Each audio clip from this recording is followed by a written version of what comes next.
Welcome to Royal Insights, where we explore the stories, traditions, and fascinating details behind royal families and dynasties from around the world.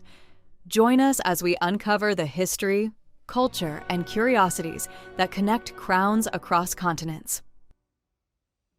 It's October 1971. You're standing in the middle of the Iranian desert, not far from the ancient ruins of Persepolis, the ceremonial capital of the Persian Empire built by Darius the Great 25 centuries ago. Around you, something extraordinary is taking shape. Hundreds of luxury tents have been erected in the desert, lined with silk and furnished with pieces flown in from Paris. The food, all of it, has been prepared by Maxims of Paris and transported thousands of miles to this remote location. The wine cellars alone required months of planning. 59 heads of state have traveled from across the globe to attend. Kings and queens, presidents and prime ministers, emperors and princes all gathered in the Iranian desert to witness a single event. The Shah of Iran, Mohammad Reza Pahlavi, is celebrating 2,500 years of Persian monarchy. 2,500 years. Sit with that number for a moment. When the ancestors of most European nations were still tribal societies without written languages, Persian kings were already building empires, codifying laws, and presiding over courts of staggering sophistication. And here was the Shah, dressed in a uniform dripping with medals, standing before the tomb of Cyrus the Great, the founder of the First Persian Empire, and declaring himself the heir to that unbroken tradition. It was one of the most theatrical acts of political self-presentation in the 20th century. And it raises a question that is more interesting than it first appears. Was the Shah basically a European-style monarch, or was he something fundamentally different, something older, stranger, and in some ways more ambitious? The answer, it turns out, is both.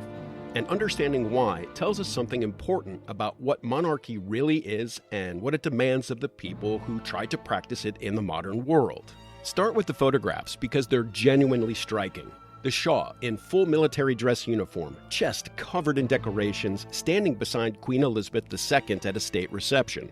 The Shah at the coronation of other monarchs, occupying the same ceremonial spaces as the kings and queens of Europe. His wife, Empress Farah, photographed alongside European royalty with the easy familiarity of people who inhabited the same international world. The visual language was identical. The crowns, the palaces, the state banquets with their precise hierarchies of seating and protocol, the royal titles, the official portraits, the diplomatic rituals that European monarchies had refined over centuries, all of it was present in the Iranian court as well, sometimes in forms so similar that the difference seemed purely cosmetic. And this wasn't accidental. The Pahlavi dynasty, the Shah's family, had come to power only in 1925 when his father, Reza Shah, seized control of Iran and established a new royal house. The family had no ancient pedigree, no centuries of accumulated dynastic legitimacy. What they had was ambition and a clear vision of what kind of country they wanted Iran to become, and part of that vision was explicitly modeled on Europe. Reza Shah looked at the modernizing nations of Europe and saw a template. Secular institutions, Western-style education, military reform, infrastructure, the systematic replacement of traditional structures with modern ones. He looked at Ataturk's transformation of Turkey and saw something worth emulating, then pushed further.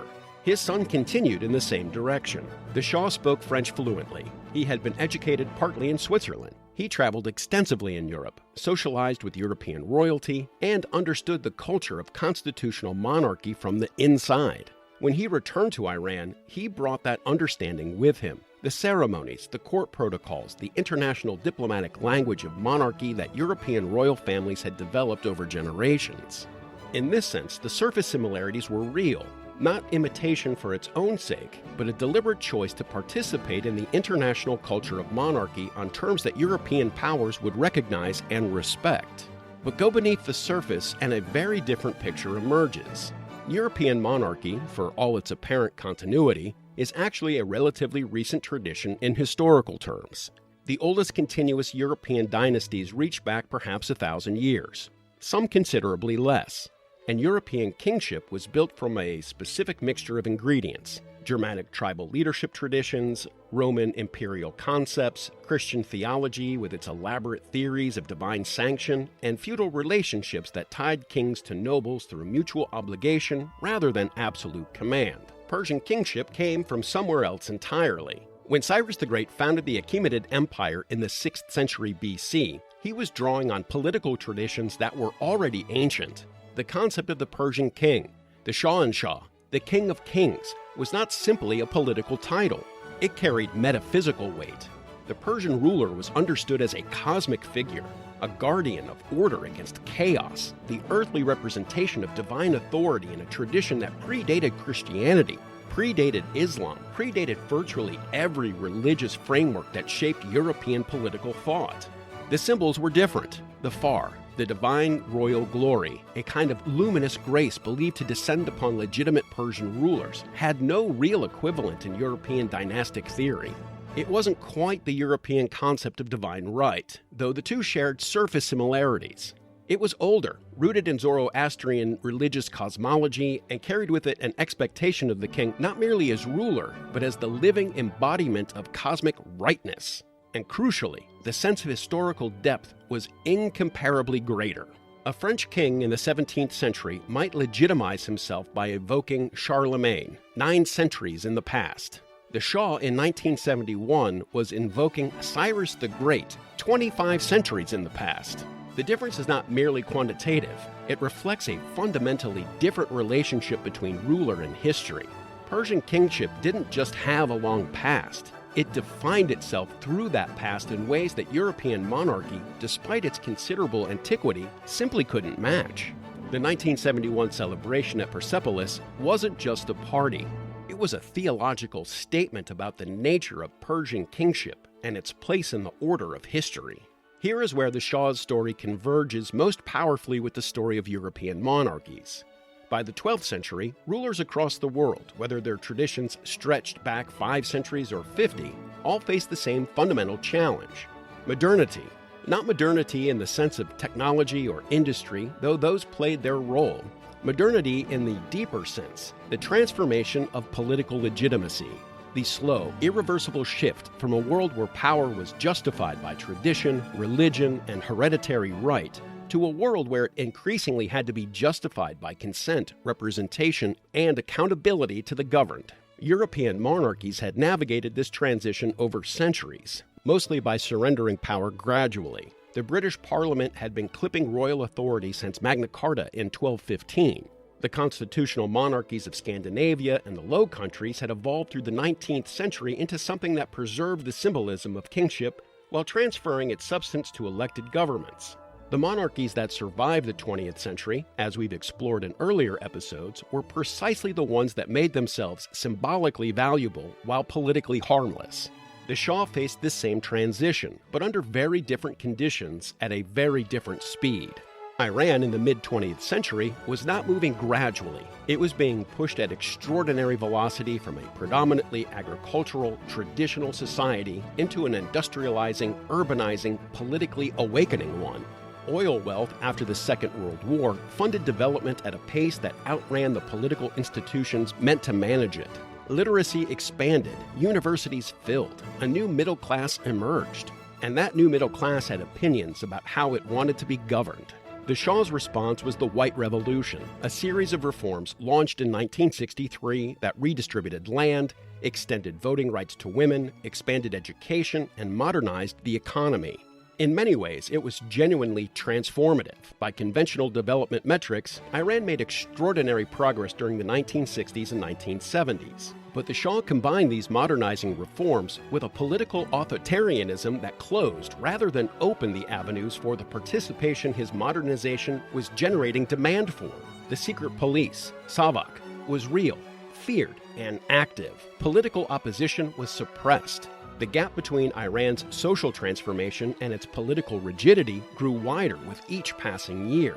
European monarchies had survived modernity by becoming constitutional, by accepting that their role was symbolic rather than executive, by finding a way to remain meaningful without remaining powerful. The Shah tried a different path. He wanted to modernize Iran and remain in genuine control of it. to be both a modern head of state and an absolute ruler, to combine the ceremonial legitimacy of European constitutional monarchy with the executive authority of Persian imperial tradition. It was, ultimately, an impossible combination. The Iranian Revolution of 1979 was not a single event with a single cause. It was the convergence of forces that had been building for decades.